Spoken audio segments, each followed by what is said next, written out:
And this is the way that the black man works, right? He strips away egoic consciousness. It's a catabasis. It's a descent into the underworld where all of our assumptions, prejudices, self-conceits are undone, a radical undoing of the self. And it takes this characteristic form of a transformation of vision, right? So another curious thing is that same numeration, I mentioned there were two ways of counting it in Hebrew. When we count the name as 1500, it's equivalent to the Greek word for eye, but it's also equivalent to the Greek word for blind or dark or hidden, right? So what appears as blindness initially to the initiate turns out to be true vision. Welcome to the Spirit Box podcast, where we explore folklore, magic, the world of the spirits, and everything in between. Today we welcome Dr. Tomas Vincente. He is a scholar of ancient religion, magic, and esotericism. His past work explores the emergence of Christian monotheism and the resulting decline of the chthonic cults of the ancient Mediterranean and Near East. He is dedicated to recovering the integrity of this archaic spirituality of blood and fire, which has been demonized by the Abrahamic religions for 2 millennia. In the show we discuss his work, The Faceless God. The book has a triple focus: Lovecraftian, Egyptian, and Sabbatic. Through an initiated reading of Lovecraft's fiction, relating especially to the figure of Nyarlathotep, certain hitherto unexplored connections are revealed between European witch lore and the Egyptian mysteries of Osiris and Anubis. The claim that there was a germ of truth between the diabolical stereotypes and the accusations of European witchcraft was advanced long ago by Margaret Murray, who argued that witchcraft was an organised cult of pagan origin, which had somehow survived the processes of Christianization. Dr. Vincente's argument is much more subtle and closer in spirit to the more recent research of Carlo Ginzburg. He would not speak of an organised witch cult, but rather of diverse and analogous survivals of shamanistic practice, which carried forward certain symbolic and ritual elements of archaic and pre-Christian origin. The most novel aspect of his argument lies in the unearthing of a deep symbolic resonances between the lore of witchcraft relating to the Black Man and the Goat of Mendes, and the archaic fertility cult of the ram-headed Banebdjet, who is a totemistic representation of Osiris, or more precisely Osiris in union with Ra in his netherworld aspect, Osiris as the Black Sun. In the Plus show, we get into the similarities between the Dark Man and the King of the Fairies. We discuss the importance of art and artists and what they can bring back from these primal waters. We get into why this experience of the Dark Man happens. What is the point of it? And Dr. Vincente goes on to describe the response to this summons is one of radical openness to its profound mystery and not about the application of will. It's big stuff, and I think you're gonna enjoy it. Now, if you want to hear the Plus show, there are plenty of ways to do so. Simply sign up to the Patreon and get the Plus shows, which are the extended versions of this show, and a host of other benefits. And if you're watching this on YouTube or any other video services, be sure to subscribe and hit the notification button. Right, that's it from me. Let's get on with the show.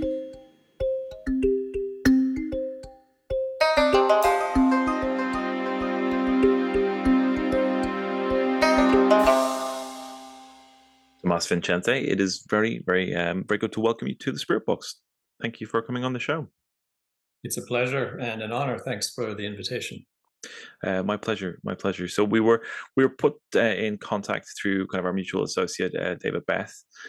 So thank you to him for arranging this, to get the show on the road and to kind of help frame your work for the listeners.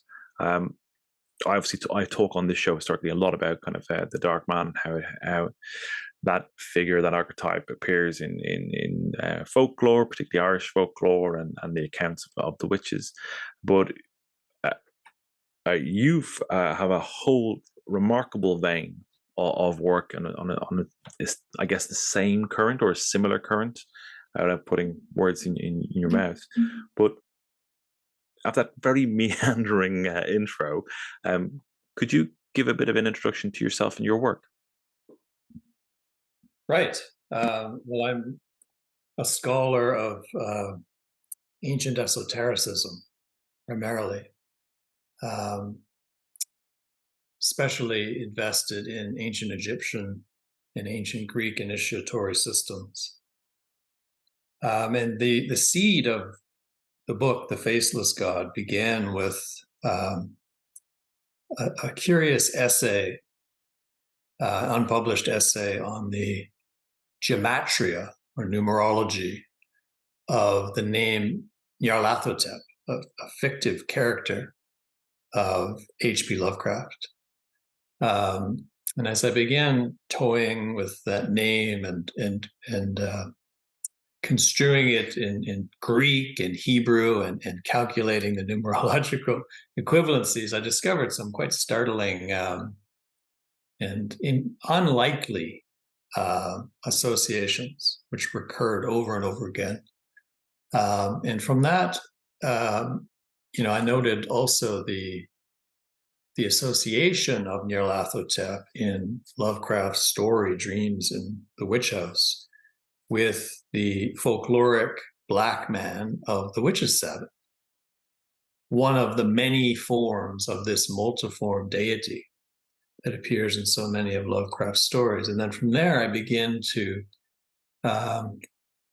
realize that there were deeper symbolic connections between the many forms and functions of Nyarlathotep throughout Lovecraft's stories and the initiatory function and profile of this folkloric figure, the black man, the initiator of the witch cult. And so the Faceless God is an exploration of those analogies, bringing forward what I think are probably surprising resonances between Egyptian cult mysteries and European witch lore, and in a curious way, mediated through horror fiction, right? So there's a lot going on there. It's pretty difficult to unpack, but hopefully that makes some sense as a beginning. Absolutely, and absolutely riveting. I finished the book this week and was really blown away by it. It was absolutely riveting, fantastic piece of work and a great bit of research. I'm hugely interested in the idea of how Lovecraft, as an author, as a creator, as a storyteller, his work ended up being a vehicle for this current. What's your thoughts on that? Yeah. Well, the figure of Nyarlathotep is a fascinating one because, as Lovecraft explains in his correspondence, he appeared to Lovecraft in a dream. In fact, a terrifying nightmare, which was accompanied by strange physical symptoms. And so he was plagued by, I guess, what we might describe as ocular migraines, sensations connected to the eye in particular, he stresses. And in fact, much of the prose poem Nyarlathotep, which is the first appearance of the figure, came to Lovecraft in a very vivid dream. And so he dreams the figure, and he dreams much of the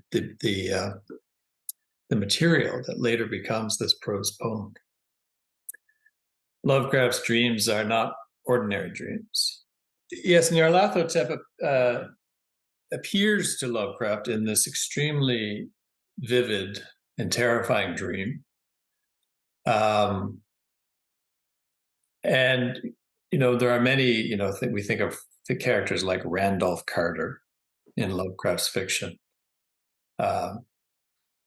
lucid dreamers who enter into other dimensions of conscious existence in their dreams. Lovecraft himself was very curious about his own dream experiences. In Beyond the Wall of Sleep, he talks a little bit about the origins of dreams, dismissing Freud's sort of sexualized interpretation of dream symbolism. He really is kind of gesturing towards a more Jungian archetypal understanding of dreams. So it's clear that he was interested in dreams, the source of dreams, and of his own very vivid dreams. But of course, in his conscious attitude was one of skepticism and materialism. So he dismissed the significance of his dreams and turned it into fiction, right? So these extremely vivid dream revelations, which had such profound sort of psychological and physical effects on him, he says, no, they're all just dreams. And he sublimates it and transforms it into harmless tales of horror. So one of the assumptions underlying the book is that there's more going on here. Right? We can't take Lovecraft's conscious attitudes and prejudices at face value. Right? Lovecraft is clearly tapping into other dimensions of experience. And Nyarlathotep is a case in point, because as we begin to unpack that name, we discover all of these curious resonances, especially resonances connected to the I. Right? So one thing I discovered is that when we take that word and transliterate it into Hebrew, and there, within Hebrew gematria, there are different rules, and when a particular letter is at the end of a word, it can have one or more numerations. So I counted the name in two ways in Hebrew, equating either to 780 or 1500. And either way you count it, you end up with an association with the I, either in Hebrew or in Greek, which is extremely, just statistically improbable, right? So I find these methods of gematria extremely useful for whatever their ultimate basis is. And they may not have any kind of rational basis. They are somehow, through some kind of synchronicity, let's call it that, invaluable tools for revealing hidden connections. Yeah. So the connection to the I, in light of Lovecraft's own experience, right? This strange ocular migraine that plagues him upon waking from this dream. And then in the various appearances of Nyarlathotep in the fiction, the theme recurs over and over again. In The Haunter of the Dark, the key figure experiences a kind of ocular hallucination through peering into this shining trapezohedron and seeing into the outer dimensions of the old ones, a kind of derangement of the senses, an undoing of the mundane ego and all of its logical structures. And, we can trace that theme over and over again in one way or another in all of the appearances of Nyarlathotep. So I began to see that, there is something going on here. This figure is not simply a fictive, not simply a fabrication of Lovecraft. There's a deeper set of associations here of an initiatory character, telling us something about how initiation involves a radical reconfiguration of the senses. It's interesting that those themes come up really specifically. Yes. And I think one of the strange things, and one of the things that, what was one of those moments where I kept kind of, having to put down your book to kind of almost pace the room a little bit going, because the themes are that you pull out, the meaning, to the gematria, to the symbolism, just occur again and again.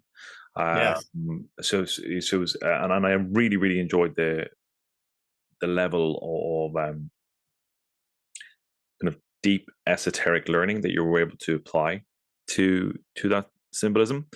But I've taken you off track, but just in terms of, well, he's having these ocular experiences, and that seems to be a common theme. Yes. I mean, another example is the appearance of Nyarlathotep in Rats in the Wall, where the main character, Delapoire, experienced this kind of atavistic resurgence, right, where his sense of self-identity is stripped away as he descends into the bowels of his ancestral home. And he's descending through time, right? And this is the way that the black man works, right? He strips away egoic consciousness. It's a catabasis. It's a descent into the underworld where all of our assumptions, prejudices, self-conceits are undone, a radical undoing of the self. And it takes this characteristic form of a transformation of vision, right? So another curious thing is that same numeration, I mentioned there were two ways of counting it in Hebrew. When we count the name as 1500, it's equivalent to the Greek word for eye, but it's also equivalent to the Greek word for blind or dark or hidden, right? So what appears as blindness initially to the initiate turns out to be true vision, right? In the same way as for, the ancient Greeks, the great prophet of Apollo was the blind prophet Tiresias, right? This kind of strange convergence of blindness and vision, an initiatory conversion of the senses, as it were. So some of the people who listen to this show, in some shape or form, have brushed up against something that is shows echoes of what you might call the dark man, or whatever the current is, right? And I think how you describe that kind of descent into the underworld, where you kind of go through that kind of egoic destruction, that kind of metaphysical meat grinder, to various levels, would be familiar to some people. And you talk about that in the book as being that kind of shamanistic experience is key to this phenomenon. That dismemberment, that being devoured and reconfigured. Yes. And speaking about, of course, shamanism in a very broad sense. Yes. Yes. Carlo Ginzburg's work on the Witches' Sabbath is a big influence, where he explored the deep structure of the folklore, getting beyond the mere accusations of witchcraft to try to explore the thought world of those who were accused of witchcraft, and discover this deep bed of archaic folklore, which he thought might ultimately be of Siberian origin. Right? It was just a postulate of his, but however one understands the historical diffusion, there it is. Right? You compare testimonials of the Hungarian Tautos or the Friulian Benedante, and you find very similar shamanistic stories about an ecstatic journey into the realms of the dead, involving animal metamorphosis, doing battle with malign witches. And then, you can trace it back much further, as as I suggest in the book, if we look at the Egyptian netherworld mysteries and we take those netherworld texts seriously as initiatory documents, which most Egyptologists don't, if we actually think about the priests of Egypt as engaging in comparable visionary rituals, we can see the same fundamental structures, right? The ecstatic journey into the underworld, animal metamorphosis, as the soul passes through the various barriers of the underworld, transforms to do battle with various enemies, as the sun god does as well in his paradigmatic journey through the underworld. Right, so these are, in a broad sense, sort of shamanistic, initiatory stories. And Lovecraft has this fictive cult, the cult of Lang. It's a pretty ghastly cult, cannibalistic cult. And the symbol of this cult is a crouching jackal, or a crouching winged hound. That's the way he describes it, a crouching winged hound, which of course is reminiscent of the standard image of Anubis, right? So this Asian cult of Lang seems to have this Egyptian iconographic element, and I was very interested in that. And Nyarlathotep is the patron of this cult, as we learn in, I think, the Dream Quest.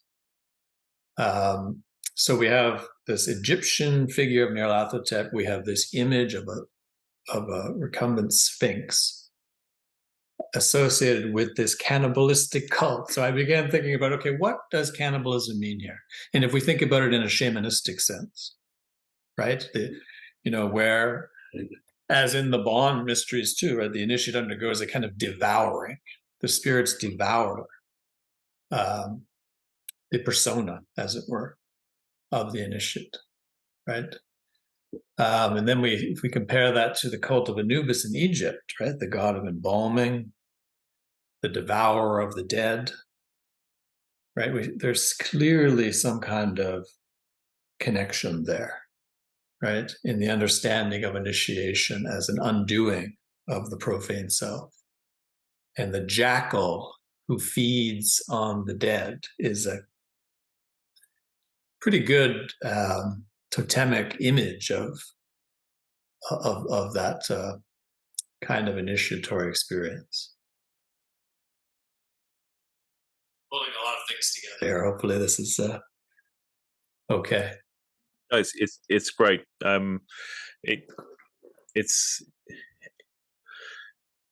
It's really useful as kind of almost like another transparency sketch to put over kind of the existing work in the bits in my head.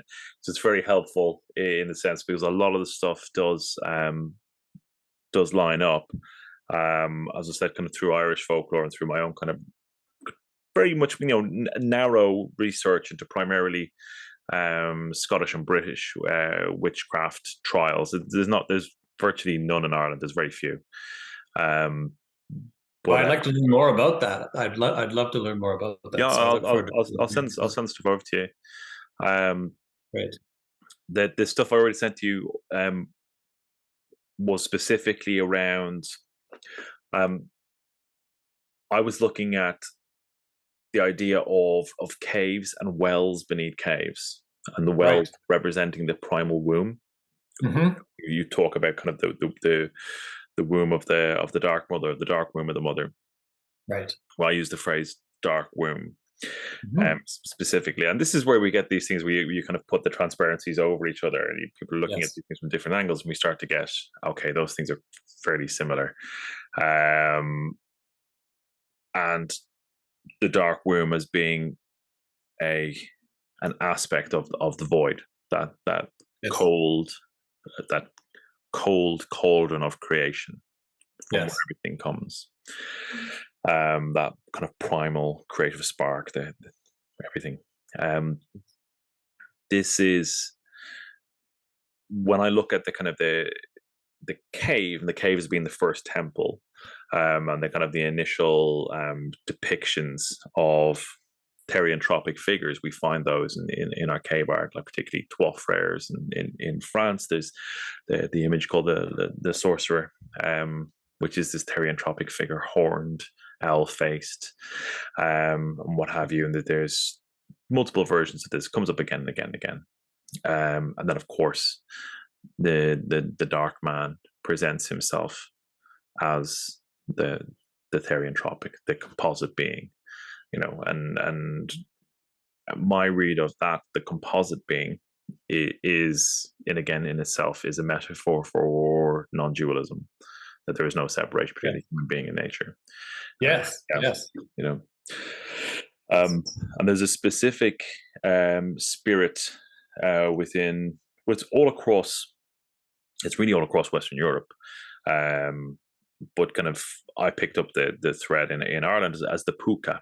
So it's Pu fada ca. Fada is kind of a grav in Gaelic. The puka appears kind of this wild, shaggy being. It can be black, it can be white. Sometimes it's a mix. Sometimes it has horns. But the word for goat is puk, is a derivative for that. And so you have wild, shaggy goats with horns that have a similar word. But this word puka is also the word, its Cornish equivalent is bucca. And one of the key, in Cornish witchcraft, this figure comes up again. It's called bucca du. And in Cornish, the word for black is du. In modern Irish, it's dove. But they're similar. So you have just these kind of linguistic correlations that they've kind of held form in these endangered languages in the periphery of Europe. But when I talked about kind of this cave, beneath it, we have the metaphorical well beneath the cave, which is where we talk about the dark womb. The dark womb being I need to gather my thoughts a bit on this. But I'm supposed to be interviewing you, not waffling. This is fascinating. Yeah, but if we see the cave as the entrance, right, into the earth as an embodied being, then we can say it's the vulva of the earth. Its valleys, its caves are the vulva of the earth. Now, the man-made caves are the cairns that are built on top to create that kind of dark womb, that dark cave. They have, on the winter solstice in Nouth and Newgrange in the Boyne Valley, they are pierced by the first solar ray of the dawn and the last ray of the sun setting. And that ties into what you were saying about the solar phallus entering the womb of the earth to reignite creation. I've gone off on a bit of a tangent there, but the well idea, it also comes from, it ties into to Fionn again, and it ties into this idea of the source of all knowledge is this mythical well in this other world, right? This the other place. It's called Connell's Well, and it's surrounded by 9 hazel trees. Each of these trees drops a nut into the water. These 9 nuts contain the entirety of the knowledge of the universe, and they are eaten by a salmon. The salmon becomes a salmon of knowledge, and in this perfect form is able to penetrate the worlds and make its way into the mundane world, where eventually it is caught in the river Boyne, which goes around these monuments where the solar rays penetrate the earth. And it is consumed by Fionn McCool, who is the father of Oisin, the one who ends up going up against the dark man. So there's it's like it bounces all over the place, but the motifs are there. Yeah. There's so many things that I could sort of riff on there. Well, that's what I'm really hoping you can do. Yeah. Well, you mentioned the winter solstice. I've just been working on a revised edition to a revised introduction, to the second edition of the Faceless God, which we'll be releasing in 2024, hopefully. And I've been thinking about the winter solstice in relation to witch lore, and in relation to the figure of the Goat of Mendes, as Eliphas Levi calls him, who was originally a ram, right? The ram of Mendes, the Nebjidet, a kind of animal manifestation of Osiris in Egypt. And of course, the horned ram or goat, as the Greeks understood the ram actually as a goat. That's what leads to eventually to this figure of the Goat of Mendes. In witchcraft demonological treatises of the early modern period, and especially in the 17th century, the image of the devil as a goat becomes standard, right? That at the Sabbath, the devil is adored in this goat form. Of all of the animal familiars that are associated with the devil throughout history, the goat begins to take on this special significance. So I was also interested in the book at unpacking the symbolism of the goat and the horned god generally, which of course is relevant to what you were saying about some of the cave drawings. Margaret Murray was also very interested in the Paleolithic cave drawings of the horned god. Her mistake, of course, was in thinking that there was a continuous cult that you could trace all the way from Paleolithic times to the present. But her intuitions are nonetheless interesting there. Yeah, right? absolutely. That there's some kind of primal symbolism relating to the goat or the horned animals generally. So in Egypt, we have this fertility ram, Nebjidet, who becomes the Goat of Mendes eventually. And in Mesopotamia, we have the god Ea, or Enlil, Enki, as the Sumerians understood him, the Lord of the Earth, whose totem is a ram or a goatfish with a ram standard affixed to it. You can see this image of Ea on boundary stones from the second millennium BCE. So it's a very ancient symbol. So that is the origin of the zodiacal Capricorn. And Capricorn in later astrology is connected to the winter solstice. So when the sun enters Capricorn in its annual round, that is when we enter into the dark months, the cold months. Those are the months when Saturn reigns in the universe. So there's a lot to explore here in the connection between Saturn, the goat fish, and these chthonic mysteries relating to the dead sun, the black sun, which gestates under the earth. For the Egyptians, the black sun is understood as the body of Osiris. That's maybe putting it too simplistically, but when the sun dies at night, he meets up with Osiris in the underworld, and they create this hybrid figure with the head of the ram. So the ram is a totem of the black sun or the nocturnal sun. And this is the key, I think, to understanding the primal symbolism of the horned god. If we extrapolate from those associations, I would argue that the horned god represents the latent power of fertility that gestates in the womb of the mother, in the underworld, in the cavernous depths of the earth, gestates throughout the winter months, to think about it in seasonal terms, and then erupts into manifestation again in the spring, which gives us a kind of paradigm for thinking about the initiatory process. Right? So who is the devil? Who is this horned god? Well, the devil is the twin of the solar god, right? The twin of Christ, if you want to think about it in Christological terms, the dark side of Christ. It is the black sun from which the word or logos of the universe erupts, and the world is reborn.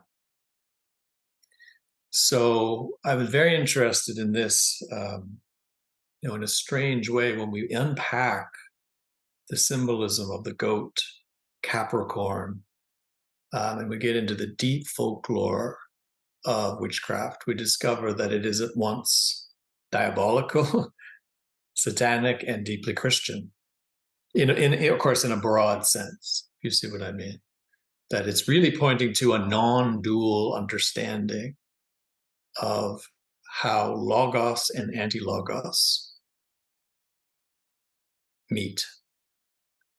Does that make any sense? Yes, it absolutely does. Yeah, it really does. And it's wonderful to have you lay it out like that. I'm having to keep my mic on mute to try and keep my mouth closed while you're talking without breaking your stream. So you think and kind of there's a festival in at the start of August called the Puck Fair in Ireland, which again, Puck, that word refers to a goat, and it's around the time of Lunasa, that festival, the Harvest Festival. Mm-hmm. It's in County Kerry in the southwest, and Margaret Murray actually talks about this, right, in the Witch Cult. It's still going on. They literally just had it a couple of weeks ago. What they do is they capture a wild goat from the mountain, the indigenous Irish goats. They have an incredible set of horns, these huge things that go right back, right? And very wild, shaggy looking things, and they take them down to the town. It's like 3 days of like drinking, dancing, and all round fun, good crack, like proper witch. Yeah, it's good fun. But this is the really interesting. When we talk about fertility, they build a tower. It's kind of like a mobile tower that they kind of would look like almost like a medieval siege tower, almost, right? Except it's kind of festooned with bunting and this kind of thing. And on that tower, they put the Puck goat, and he is crowned king of the fair, king of the festival. Right. But he has a queen, and that queen tends to be a 13, 14-year-old girl from the village who is his queen. So you have this symbolic marriage between humanity and the wildness, yes. And it's just at harvest time. So it's almost, it's the premonition of winter is coming. The notion of winter is coming, and it's reestablishing that covenant of fertility, of union between kind of the powers of the wild, the forces that the humanity is at the mercy of. Yes, and it's trying to reestablish that coupling, that covenant for a new harvest. It's interesting. If we go back to the image of Capricorn, I've been thinking about this a lot because it's a major theme in my new introduction. But we have the goat, but we have the fish, right? Which is a pretty curious hybrid. But of course, as you noted, the fish has this profound connection to the waters of the underworld. Right? So when the sun sets into the underworld in the winter months and is gestating in the waters of the mother, right? We have this unity of the masculine solar power and the primordial maternal generative power. And that, I think, is what's represented by this curious hybridity of the goat and the fish, a reminder of the primal roots of the sun, or solar consciousness, or the logocentric universe, the ordered rational universe. That's truly fascinating. Really, truly fascinating. We spoke to the black sun earlier, and I'd also like to kind of get your thoughts on the void. Yes. As you see it. Right. Yes. Hard to talk about the void, but let's maybe begin with thinking about Azathoth, right?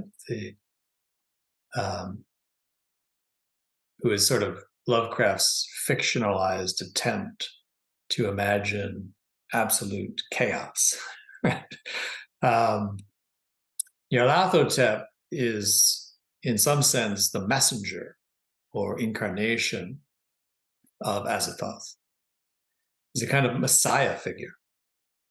And the logic, as I say in the book, is incarnational. He is really a kind of antichrist figure, whereas Jesus fuses human nature with the transcendental essence of the Father.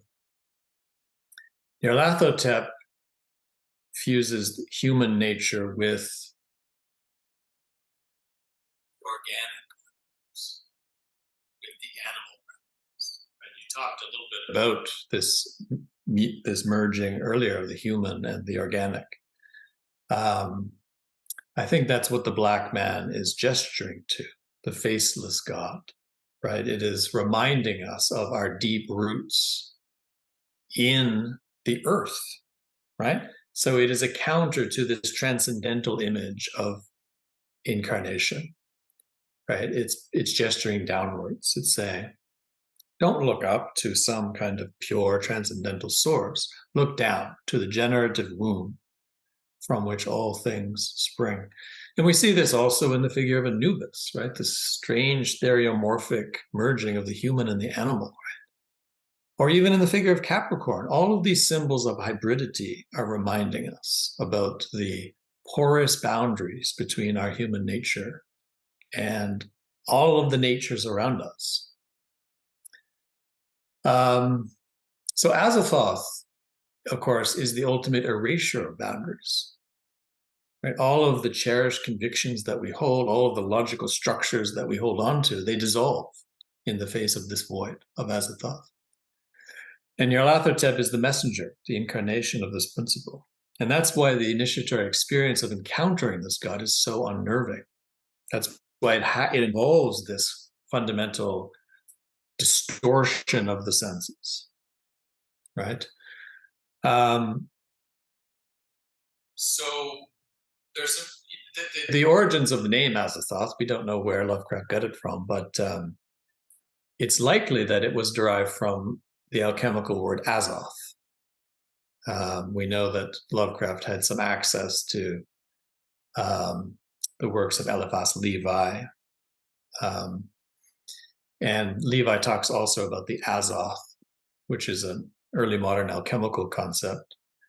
But Levi identifies the azoth with the primal electromagnetism, the magical current of the universe that magicians tap into. So it makes sense that Lovecraft would kind of latch on to the azoth and transform this current, this primordial current, into his fictive outer god, who represents the outer chaos. When I explored the gematria or numerology of some of these words, I again encountered some really striking associations. So the name Azathoth itself, if we construe it in Greek, turns out to be equivalent to headless, the headless one, who is Osiris. And for the Egyptians, headlessness and facelessness are synonymous, right? There are different ways of describing the decomposition of the person. And there are also images that are used to describe the eclipse of heavenly bodies, right? When the moon is eclipsed, or when the sun descends into the underworld, it's a kind of decapitation. If you see where I'm going with this. So Azathoth is the experience of encountering this void through the mediation of Nyarlathotep is a kind of decapitation, is a stripping away of the conscious persona, which we identify with the brain, with the head, and also a stripping away of our mundane identity, a kind of facelessness. And then I started playing around also with the word Azoth, which I think is probably the root of Azathoth, and just encountered a fascinating cluster of associations where we could equate Azoth with the Ein Sof of the Kabbalists, the limitless light. It has the same numeration as Azoth in Hebrew. But also it's equivalent to the Greek word amalgos, which means twilight, the dead of night. So the Azoth is this paradoxical transcendence of opposites, of light and dark, vision and blindness. Right? So again, as with Nyarlathotep and that strange kind of convergence of sight and blindness, we see the same thing with Azoth, right? The same set of symbolic associations recurring. So the void is an image of the womb. It is not some kind of transcendental dimension. And you will have noted that the book is moving within David Beth's cosmic Gnostic current, which is a kind of chthonic current, and in many ways is challenging transcendentalist models. So I don't think of gnosis or Gnostic insight as raising us to higher levels of reality. I think of it as penetrating into deeper levels of reality. It's the same reality seen differently or more profoundly. And the most profound perception is that of the Azoth, the primordial unity, the Pan, the Tapan, the all. And of course, Pan is the goat god of the Greeks, right? Again, the goat as the symbol of the black sun, of the concentrated totality of the cosmos, which emerges from the void or the womb of the Azoth. We're talking about the void, so it's pretty abstruse. Yeah. No, that's really helpful. It's extraordinary. Well, it's been fantastic talking to you. Is there any areas that we haven't gone into you think would be beneficial for us to go through? I feel like as this conversation unfolds, we could just go on and on. It's clear to me how similar our approaches are, even though we're working with different materials and different cultural systems. I find it extremely heartening to see the way we can have this kind of rapprochement of, and it kind of reaffirms my own confidence in the strange insights that are brought out in this weird book. I can only return the compliment. It's exactly the same for me. I know I've sent you over a few sample chapters, but I'll send you over the whole thing for you to have a look and see what you think. I really look forward to that. Yes, it's I found it really riveting, just absolutely riveting, and it's that see that creative current come through storytellers' work it's so great to see that being pulled out, so great to we have this notion, I talk about this in the preface to the book, we have this notion of occult wisdom or initiatic wisdom as a world unto itself. To remember that great artists and visionaries, writers of horror fiction, even, have access to those same primal realities. And inspiration, no matter where we find it, can open those doors. So I think we can get beyond this sense of this kind of weird closed sense of a culture as a world unto itself, and look to other sources, right? Look to literature, look to the arts, to try to find echoes, resonances of these currents, and to piece together the puzzle. Yeah, I absolutely concur with that. And I think it's, as occultists of all descriptions, it is a blind spot for us to miss what artists are doing, of all descriptions, who are diving into those primordial waters and bringing things back. Beautifully said. Yes, indeed. Yeah. Well, Thomas, it's been an absolute pleasure talking to you. Really enjoyed today's conversation. I truly enjoyed it. This was a fantastic meeting. Thanks for the invitation. Oh, my pleasure. Thank you for your time, and maybe we can do it again. I hope so. The second edition of the Faceless God should be coming out soon. So, but you're very welcome back to come and chat about it further. And if anybody wants to find out more about your work and then the Faceless God, where's the best place for them to do so? I do have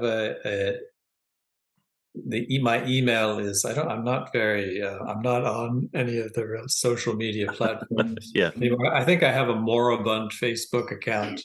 I am on Facebook. If someone wants to connect there, or my email is Tomas Vincente 11@gmail.com altogether. Great. Wonderful. Well, thank you again for your time. It's been a fantastic conversation. I really enjoyed it. Thank you, Darren. Appreciate it.